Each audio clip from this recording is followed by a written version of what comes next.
سمندری طوفان بائپرجوائے طوفان کی شدت کمزور پڑنے کے بعد ایک درجہ کم ہو گئی ہے۔ طوفان کل صبح کمزور ہو کر سائیکلونک اسٹارم میں تبدیل ہوگا۔ کل شام کو مزید کمزور ہو کر صرف ڈپریشن رہ جائے گا۔ سمندری طوفان بائپرجوائے سندھ کے ساحلوں سے دور ہونے لگا۔ محکمہ موسمیات کا طوفان بائپرجوائے سے متعلق 29واں الرٹ جاری۔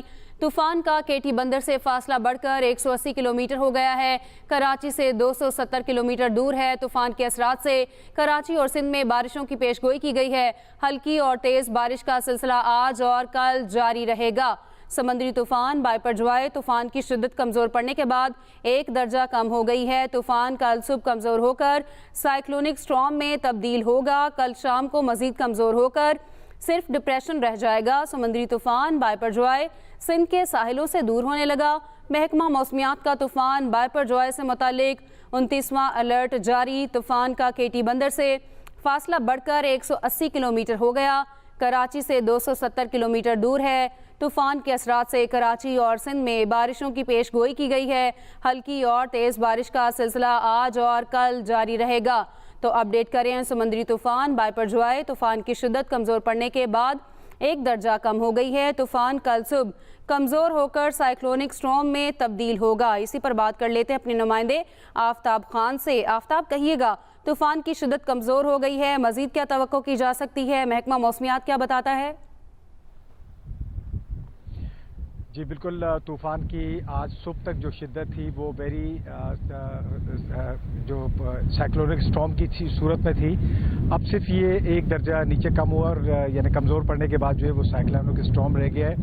اور محکمہ موسمیات کا کہنا ہے کہ آج شام تک جو ہے یہ ایک ڈپریشن کی شکل میں تبدیل ہو جائے گا، جو کہ بالکل آخری درجے سے ایک اوپر کا درجہ ہے، یعنی جو لو پریشر تھا وہ آخری درجہ ہوتا ہے جو بالکل طوفان پہ خاتمے کی طرف جائے گا، لیکن یہ پھر ایک دباؤ کی شکل رہ جائے گا آج شام تک۔ اور سب سے جو اہم بات ہے وہ یہ کہ اب یہ سندھ کے ساحلوں سے جو ہے وہ دور ہو رہا ہے۔ کیٹی بندر سے اس کا فاصلہ پہلے 135 کلومیٹر تھا، جو کہ اب بڑھ کر 180 کلومیٹر ہو گیا۔ اسی طرح کراچی سے اب اس کا فاصلہ جو ہے 270 کلومیٹر ہو گیا ہے۔ اور اسی تناظر میں اگر ہم دیکھیں تو کل کے مقابلے میں اگر آج ہم جہاں پر یہ میں موجود ہوں دو دریا پر، یہاں پر سمندر میں جس قسم کی طغیانی تھی اب اس قسم کی شدت نظر نہیں آ رہی، لیکن اس کے اثرات جو ہے وہ بہرحال بارشوں کی شکل میں، تیز ہواؤں کی شکل میں ابھی بھی کراچی اور دیہی سندھ کے مختلف اضلاع پر موجود رہیں گے۔ اگر اس علاقے کی میں بات کرتا ہوں تو یہاں پہ چونکہ یومیہ بنیاد پر باقاعدہ ایک کوچ سروس ہے، یعنی بس سروس کے ذریعے لوگ شہری یہاں پر آتے ہیں، لیکن یہاں پر باقاعدہ ڈی ایچ اے ویجیلنس کا اسٹاف موجود ہے تاکہ کوئی کسی قسم کا جو ہے جو دفعہ 144 نافذ کی گئی اس کے خلاف ورزی نہ کرے۔ تو یہاں بالکل بھی شہری یہاں موجود نہیں ہے، بالکل سناٹا ہے۔ اور اس کے علاوہ سمندر میں مچھلی کے شکار پر جانے پر بھی پابندی ہے ماہی گیروں کی، جو کہ 17 جون تک برقرار رہے گی۔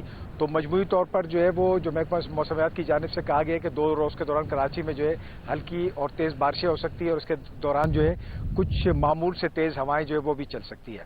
جی آفتاب، یہ بھی کہیے گا، جس طرح سے آپ نے بتایا کہ معمول سے مطابق ہوائیں چلیں گی، بارش کا بھی کہا گیا ہے، آس پاس کے جو علاقے ہیں وہاں پر انتظامات کیسے کیے گئے ہیں؟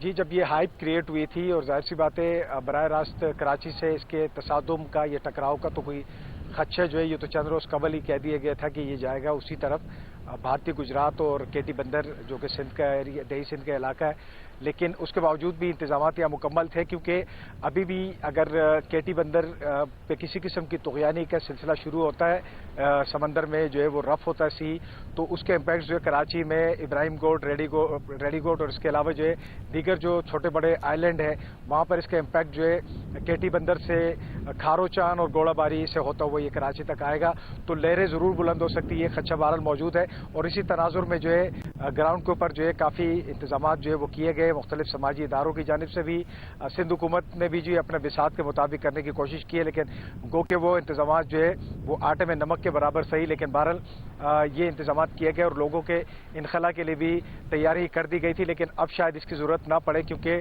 خطرات کافی حد تک نہ صرف کراچی بلکہ دیہی سندھ کے جو ساحلی مقامات ہیں وہاں سے ٹل چکے ہیں۔ جی آفتاب خان، آپ ہمیں اپڈیٹ کر رہے تھے، شکریہ آپ کا۔